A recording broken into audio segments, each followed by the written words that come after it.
And so, thank you, Andrew, for the introduction and the opportunity to speak here, and thank you all for coming to listen.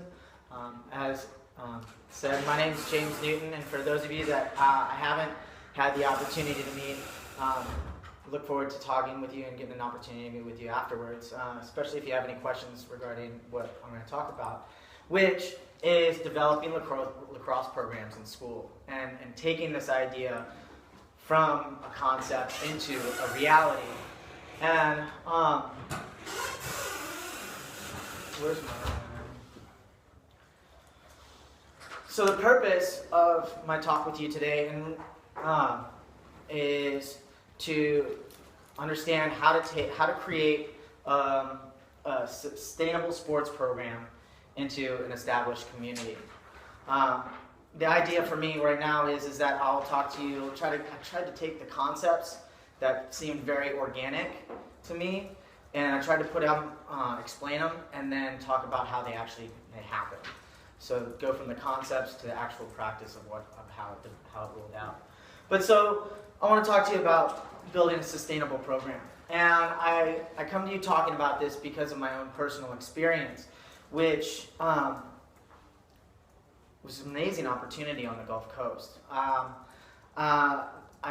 began with getting involved with the Ocean Springs Boys Lacrosse program in its early infancy, and then I founded the Ocean Springs Girls Lacrosse program, and was able to be a founding member of the Deep South Lacrosse League, which turned into the Louisiana High School Lacrosse League, the Gulf Coast Girls Lacrosse Association, which included teams from Louisiana, Mississippi, Alabama, and the Florida Panhandle, and the Gulf Coast Lacrosse Association, which included boys teams from Mississippi, Alabama, and the Florida Panhandle.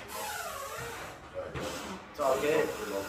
With all of this involved, with all of this, the community, all of this that was going on, I was then able to take the role as emerging programs representative for the Mississippi, Alabama chapter for U.S. Lacrosse for a couple of years. So my experience enables me to provide you guys, talk with all of you about what my experience was and have some knowledge on it. I feel like the key word in my purpose is sustainability today, because anybody can take some funding, buy lacrosse sticks, put them into the PE department, say, here's lacrosse, we now have lacrosse, we've got some lacrosse players, let's do it. And without a plan, without really having a strategic idea of how we want to introduce lacrosse, then we end up having all these sticks sitting in the back of a PE department closet, and some teacher saying, yeah, I remember when we had lacrosse 10 years ago. And so this idea of sustainability, we really need to get some WD-40 for that door. And we should actually just leave it open. I think we could probably just, come on, open it up.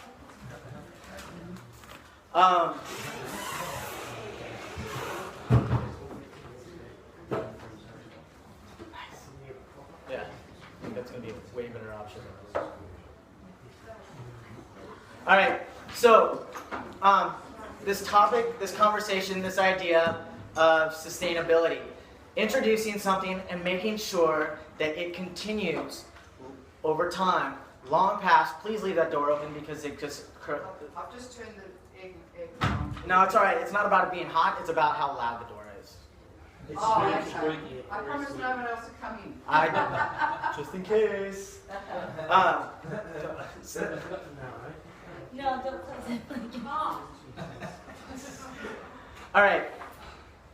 So we get this idea about sustainability, and this leads us into if we want to create a sustainable program, if we want to create something that's going to last long past ourselves, long past the initial players, then we need to be able to understand why we want to roll out a program of lacrosse. So maybe it has to do with our own personal interests, or to grow the game, to provide some alternative options for students, or to re-engage disengaged students with something new, or even just to facilitate and promote healthy and active lifestyle. For me, each one of these had something to do with why I wanted to bring lacrosse into the community that I found myself in, and within the school district that I had the opportunity to work at. You've been hearing these two words quite a bunch over this weekend, and I feel like it just is that much more important of why, or it reinforces why these two concepts are so important. Community and culture. We've heard it repeatedly with different speaking about the role that culture plays within clubs, within our sport, as well as community across the board. And so I'm also going to be talking about this because these two ideas, these two concepts, are what enabled us to create a sustainable program that now continues and flourishes with me being on the other side of the world and having nothing to do with it anymore. So when we talk about community and culture, I feel that the key is to be aware already of what's existing, what's established. Each school district, it has its own community. It has its own culture. It has all its established norms. And for us to want to introduce something brand new, we need to be aware of what's already existing, what's established, and be able to understand how we can participate and include ourselves within that. By understanding what's established and what's existing, we can understand, or what I suggest us do is then also be able to identify those clubs, those groups, those populations that will find us not only as an asset, but also those groups that will find us as a threat, and understanding how then we can address each of those. When I think about community and I think about developing a sustainable lacrosse program within a school, we have two different communities that we need to be aware of. We need to be aware of the school community, and we also need to be aware of the sports community. Some of the stakeholders that are in the school community that we need to be aware of and be ready to address are the administration, the faculty, the students, and the parents. Each group plays a huge role in being able to roll this out to ensure that this happens long term. One of the problems I feel like is that if we just focus, when programs, schools have just focused on maybe some students to be able to make this happen and not get an entire buy-in from each stakeholder, is when it only lasts a few years and is unable to continue. Way to make this happen is through communication. Constantly informing our administration, letting them know what it is why we want to do what we want to do, how we're going to do it, and what it's going to bring to the entire school community. How is this going to help our school and our school's public perception with being able to include this? Are faculty going to feel like we're taking away from their students' academic performance? Or can lacrosse be an opportunity to enhance their students' academic performance? Players, kids, students want to know if lacrosse is going to be fun. We want to sell fun. And I'll tell you how I was able to sell that with the student population that I have. And then, of course, parents. Parents are an amazing asset. If we include parents buy in, they'll make sure their kid gets there. They'll do half of the work for us, as long as we keep them informed and keep them like they want to be, keep them participating. The sports community is equally as important. So the governing body is a huge resource for an emerging program or potentially developing a program. Finding out what they have available for us is massive, because they have the tools, the knowledge base to be able to help us however they can. I know here at LSA I've had the opportunity to work with the after-school sports program and the sports program with Maryland to be able to put that into schools. U.S. Lacrosse has similar programs to be able to make that happen. So governing bodies play a big role, and we need to use them. Established programs within schools are a huge resource, because they've done what we want to do. And so by being able to pick their brain, finding out what pitfalls they may have experienced, how they addressed them, how they adjusted them, helps us to kind of streamline and try to make it happen. And that the other population that's really important to us within this community of sports community is the other emerging programs. What other schools could potentially be interested in starting lacrosse? Because if we can get on board with them, we can pool our resources and have a little bit more power in trying to either order equipment, get grants, or even develop our players together in order to compete against those established programs. You've heard us talk, different speakers talk about culture as well. And culture is an incredibly important aspect of establishing a new program, developing a new program, creating one. Because within a school, they have their customs, their social behaviors, and their beliefs. How we want to market lacrosse has to address the culture within the school. The school district that I was in, its mission statement was arts, academics, and athletics. It was a school that was hugely supportive of extracurricular activities. The school district believed that the more extracurricular activities that these kids got involved in, the more buy-in they had in at school. And so that provided an amazing opportunity for me to be able to sell lacrosse. And we'll talk a little bit more about that later down the road, but being aware of what that culture is of that school and how lacrosse can help that and support that. I thought that the most exciting part about this as well is that by creating our own lacrosse program within the school, we get to create our own culture. Moving around a bunch throughout my life, I was able to be introduced to a number of different lacrosse programs and sports programs as I moved from region to region, from state to state, city to city.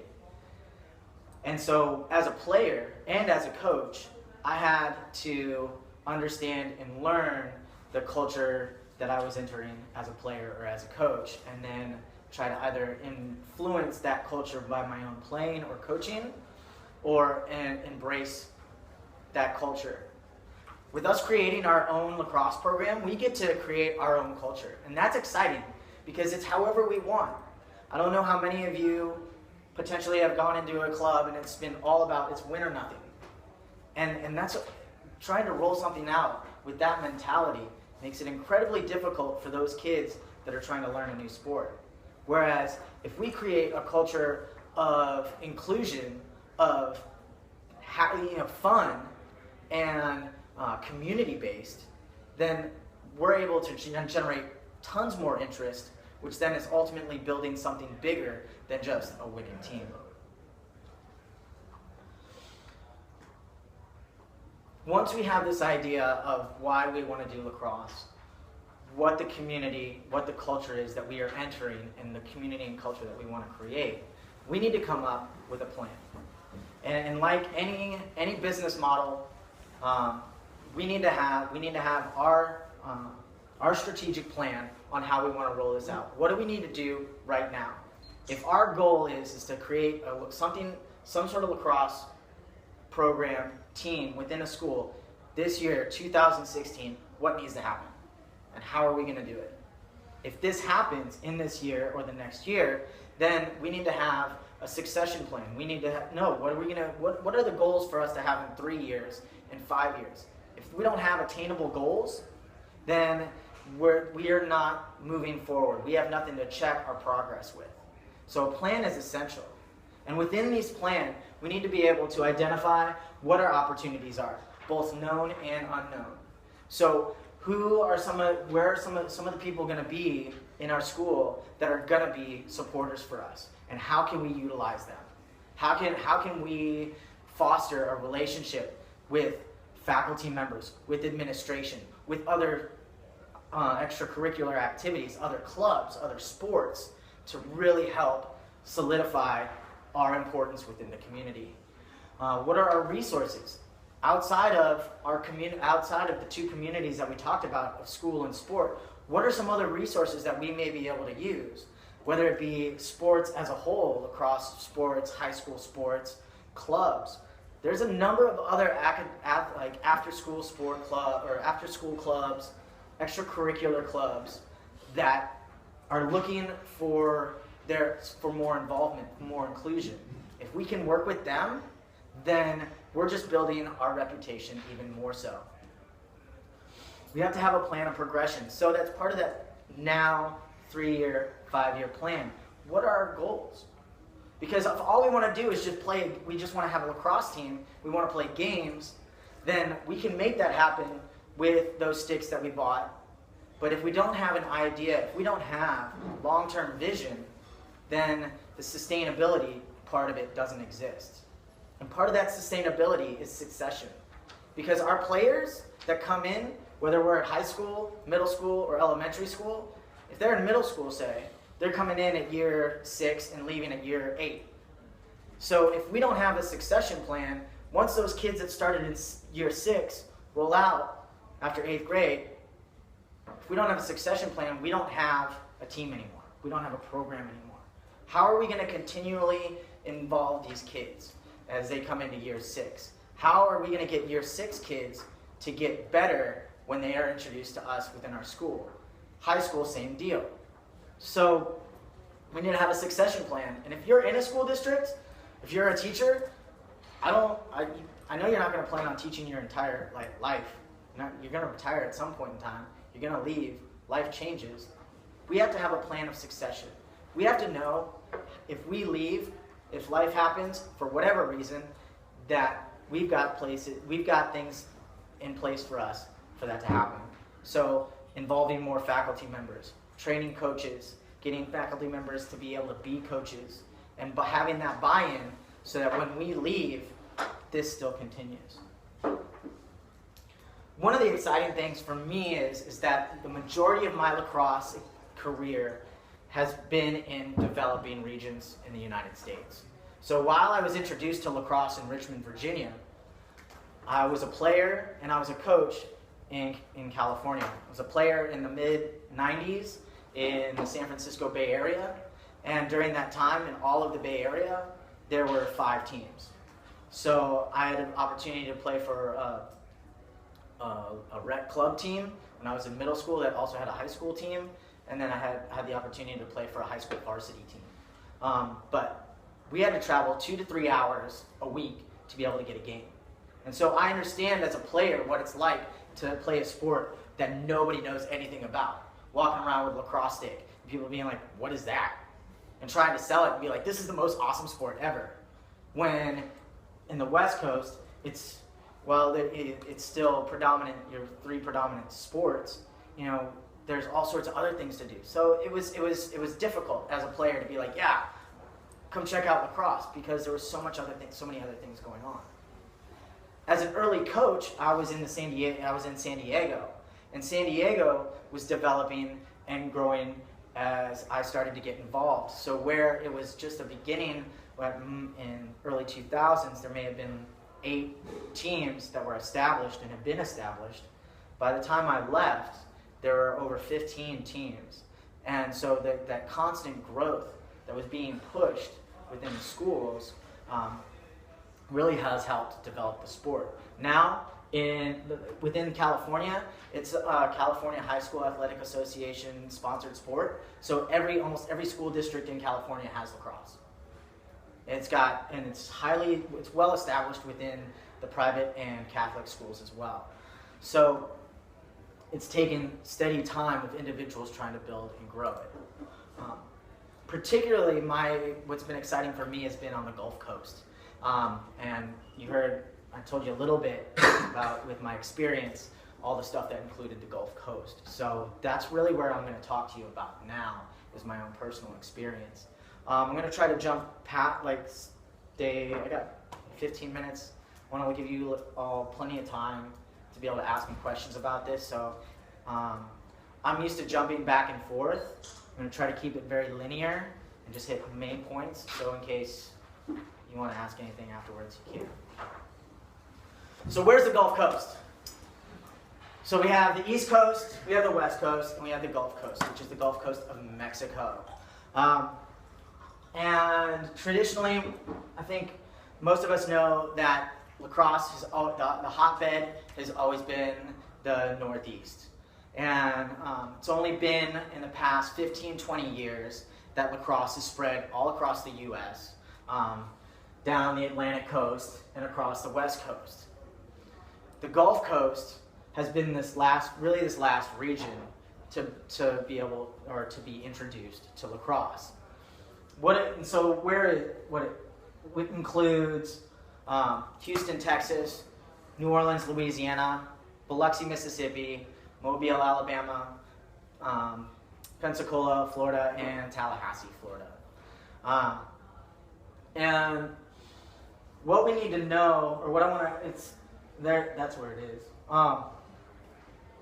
It's in the South, and the South is very proud of its heritage, and it's a very amazing and wonderful region of the United States. But there's some aspects of the culture and the community of the southern region that we need to talk about. So it's very traditional. It's got a very conservative mindset. So what that means is that which has been done and always been done is what we're always going to do because we're good at it. If you look at American gridiron, the majority, a huge number of players come out of the South because that mentality of football, basketball, baseball is what is bred, it's what's gospel, it's what's oath in this region.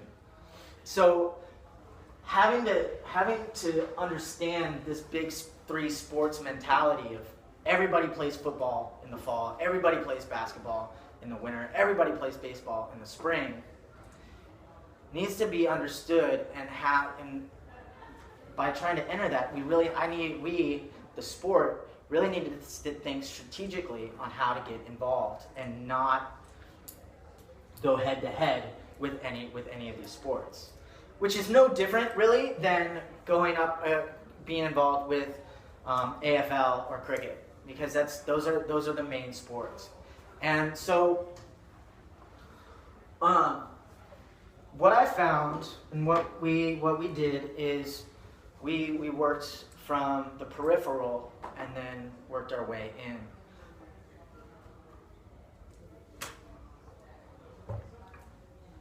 Like I said, so I moved to the Mississippi Gulf Coast after the hurricanes, Rita and Katrina, that you may have read about in around 2005.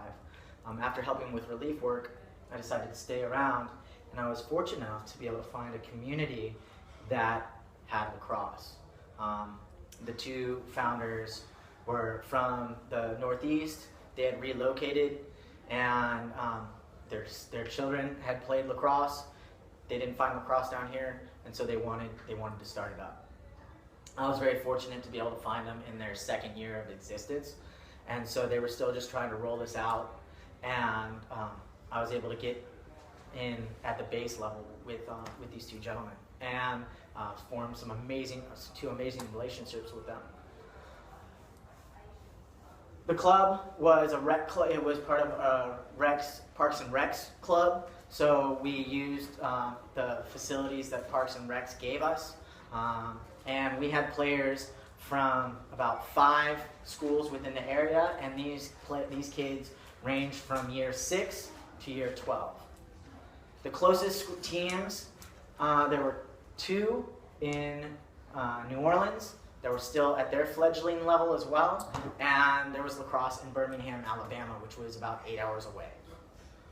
So what was going on was that they're trying to make this happen. We had inter-squad games. These kids, we'd take them to New Orleans. New Orleans would come over, and the other area that lacrosse was up in Atlanta, which is another, again, 8 hours away. So we didn't have much there for us, and so we had to try to facilitate, try to grow with what was there.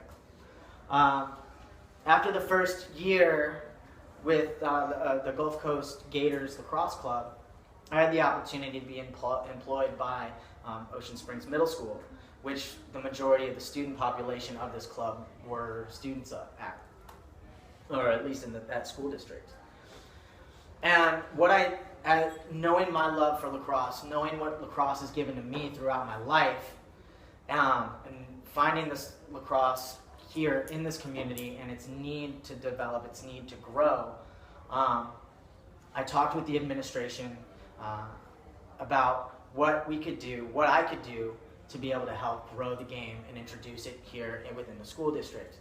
And there were a number of clubs, a number of after-school and in-school extracurricular activities, and it came to me to start a lacrosse club.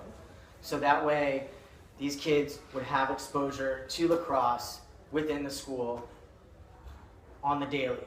Because all of these other clubs, all these other sports, whether it be football, American football, gridiron, whether it be football, basketball, soccer, band, drama, they all had their billboards. So they all had their information. They were getting that out to the kids. They had T-shirts that kids could wear. So they were getting this. They were being marketed by their classmates for their clubs.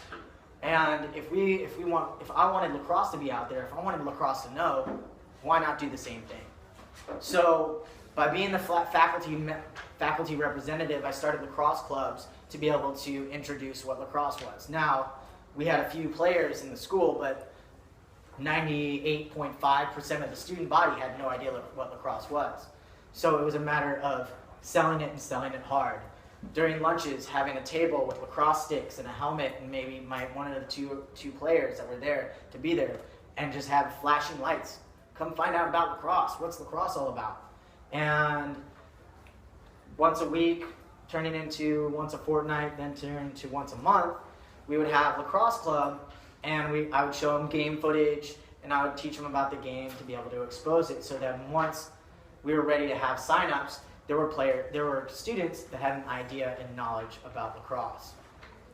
Now, with these lacrosse clubs, with this lacrosse club, I also needed to have faculty buy-in, because most of these kids were all parts of either other teams or other clubs, and I needed to be able to identify and talk with my coworkers, my faculty, and explain to them what I'm doing and why it's going to help them, whatever it be, whether it be another sport, whether it be an academic club or an arts club.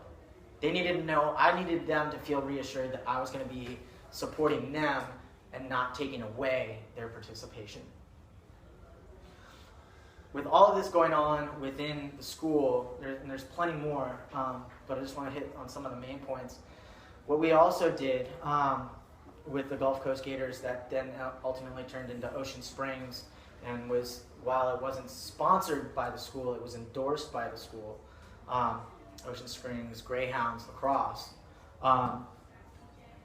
We, as coaches and administrators, had to provide a knowledge base to help the sport grow across the board. So we as coaches went to other areas and provided free clinics to raise awareness.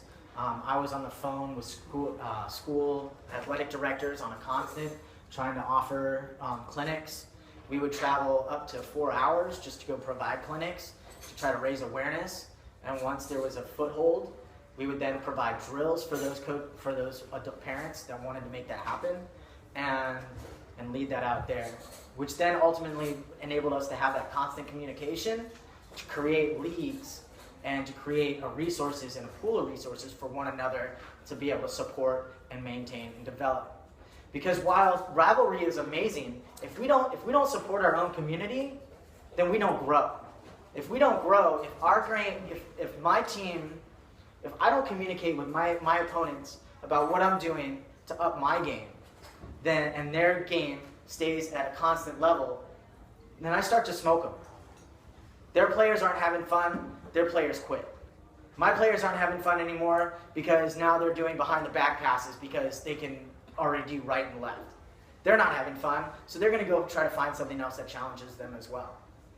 Through communication, through helping grow the game by educating ourselves and sharing our knowledge, then we were able to up the level of our lacrosse within our region to be able to then go and compete in the region and not get stomped, which is a whole nother part of that story that happened. So when you said you got buy-in from other faculty members that also had their own clubs, how did you reassure them that you weren't competing? What did you say? So the question was about how I got faculty buy-in and to prevent competition, that concept of competition and taking students away, is really by showing the support for their clubs. So when there would be, say it was band, because band was huge at our school district. I had at least half of my players were band as well. If those lacrosse players that weren't in band, when they had a performance, we would go support them. So we would go to their events. We would, if there was ever a conflict, especially early on, their established clubs always took precedent. And it wasn't ever a big deal. I wasn't ever going to make a big deal about it because, especially at youth, middle school, high school, we want our kids to be as cultured as possible, be involved with as many things as possible. And so I sold, what I did is I sold that I'm all about sharing. That there'd never be competition for one of these students and their attention. We can share. And it took a lot of reinforcement, but the more reinforcement that it did, the more support I got, particularly from the music department. Other sports were a different story. It took, and I would say that, yeah, it took easily all 7 years for football to have any support for lacrosse. And they saw us as a threat. Even though we were in a different season, lacrosse was a threat because we were going to take players away from them. And I mean, repeatedly, we hear how in the U.S., those of us that are in lacrosse, how lacrosse and football complement one another immensely. But we were a threat. Baseball, threat. Soccer, we were a threat. So we were going to be taking their players away from them. And what we did is really try to reinforce that we wanted multi-sport athletes. And so we would, if kids had, in the U.S., we train 5 nights a week instead of 2. So we'd give them, that's the established sport, 3 nights with them, 2 nights with us. See if the coaches can deal with that. We'll give them our practice plan, we'll let them know what we're doing. No, that's not going to work? All right, well, why don't you come to lacrosse club, come watch, come do what we talk about, because another opportunity that I had as we had with running lacrosse club is you have these kids, we'd have them for lunch. So we'd have a closed audience for all 45 minutes. And we'd use it as a school session. So we'd do chalk talk, we'd teach them plays. So that when we rolled it out during training, we didn't have to introduce it. They had seen it, then they could go out and play it. And so we'd have, if they were soccer players, go to soccer practice and come to lacrosse club, come learn to play, and then on the weekends, you can come play. It's all about trying to include as many as possible. Does that answer that? So yeah, it's just reinforcement because it's constant communication and really it's politicking. We're going to support you. This is how we're going to do it. We're going to support you.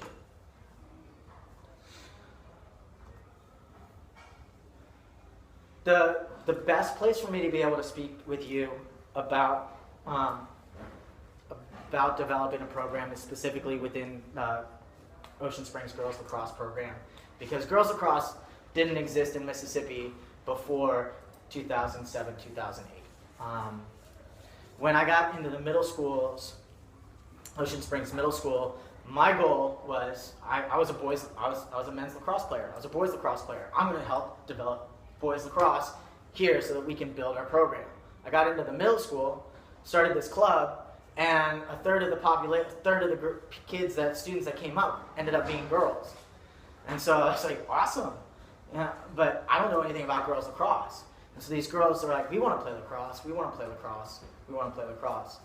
So we had these club meetings, and we had to separate boys and girls because there were so many as far as that initial interest. And I went from 35 club members to 15 in about a month of weekly meetings because the interest was waning. because I didn't have anything to market to them, because I wasn't a female, I wasn't a girls coach. I didn't know anything about the girls game, and I put out a newspaper,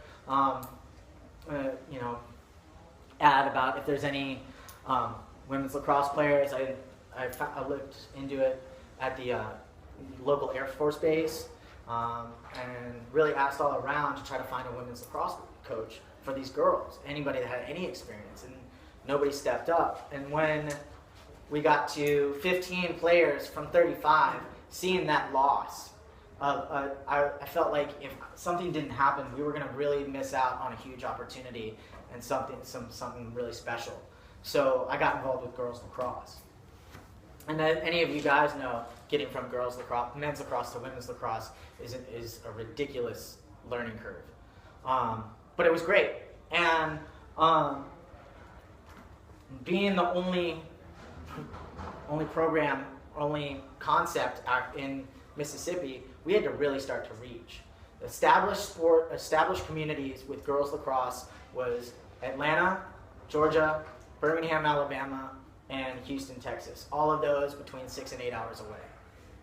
So what really needed to happen is trying to generate interest around our region.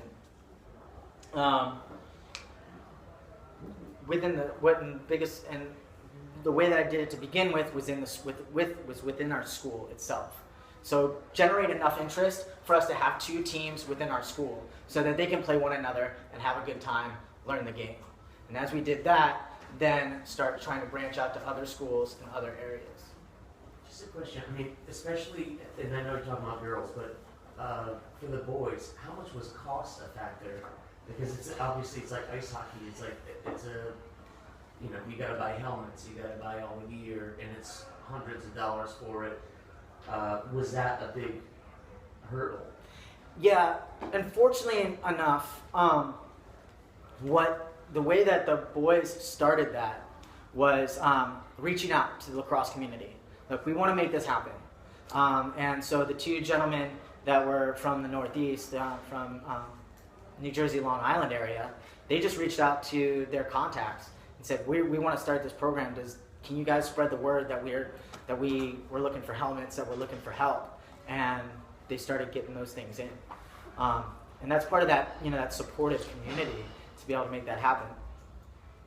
The money, the equipment issue was a big issue because of the amount that introductory level cost. Because we want to get kids involved, we want to get kids to play, but especially with boys, yeah, you're kicking out a couple of $100s. And the Gulf Coast isn't, and especially in Mississippi, isn't traditionally known as an affluent community. So we worked on getting a lot of sponsorship, a lot of donations, and I guess timing was kind of right because it was post Hurricane Rita and Katrina, and there was a lot of money getting pumped in to try to help revitalize. I know that with U.S. Lacrosse, part of my role as an emerging programs rep was to provide better understanding of the Sticks First program. And that's something that U.S. Lacrosse does. That's been a huge benefit as well. Yeah. Does Sticks First for boys too? Yeah. And so it comes with the helmet and gloves for boys? It comes with sticks and gloves. It comes with sticks and balls, and I think it's more about generating the interest and then taking that next part. But then there's also there's a number of grants that U.S. Lacrosse offers with that as well. To get all the gear, yeah. And so that would be, as we're talking about trying to grow this game here in Australia, it's about trying to create some of those grants as well to make that happen. And when you went into the girls first, did you use like the soft squishy balls, or did you use like real hard balls? And throw them trial by fire. Teach them. Well, I was still a boys coach, so I taught them everything that boys do. Those poor goalies. That's when I was trying to teach girls how to be goalies before I trained myself on being a female goalie. I was firing them on. Poor things.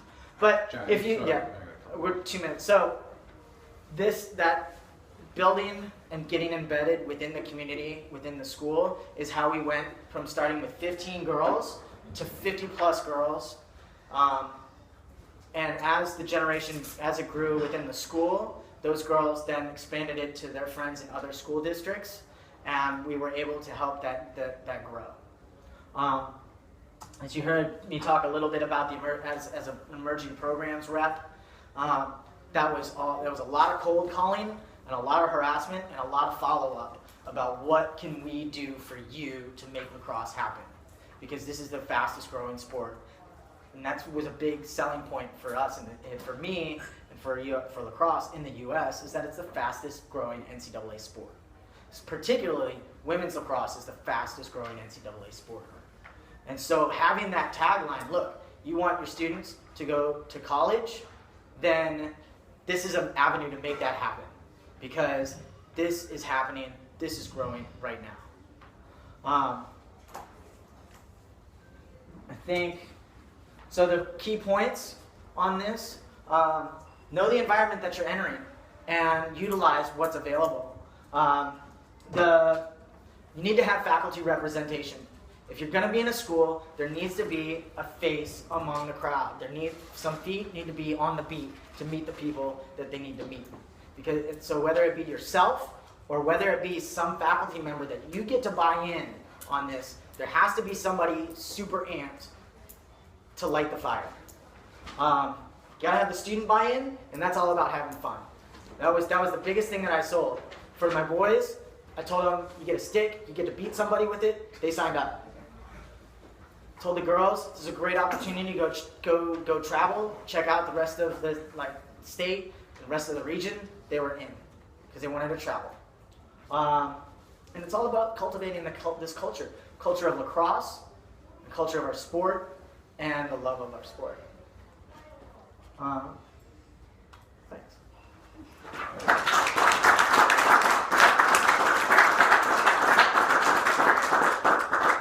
Got time for one question. Got a burning question. Burning. I have some business cards, so if you'd like to get my email, if you want any further conversation, I'm happy to share any of my knowledge with you. Hopefully I addressed what you guys were looking for. If not, I apologize. And definitely willing Never to apologise talk. as a speaker. No, look, James, thank you very much. I think realistically, lacrosse needs people that are passionate about what they do, and you're obviously very passionate about what you do, and it shows through in your presentation.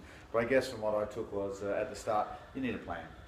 You know, as a club, you actually need to give some think time. I sometimes wonder, do we actually sit down and think about what we want to do, or do we just say, right, let's do it, bang?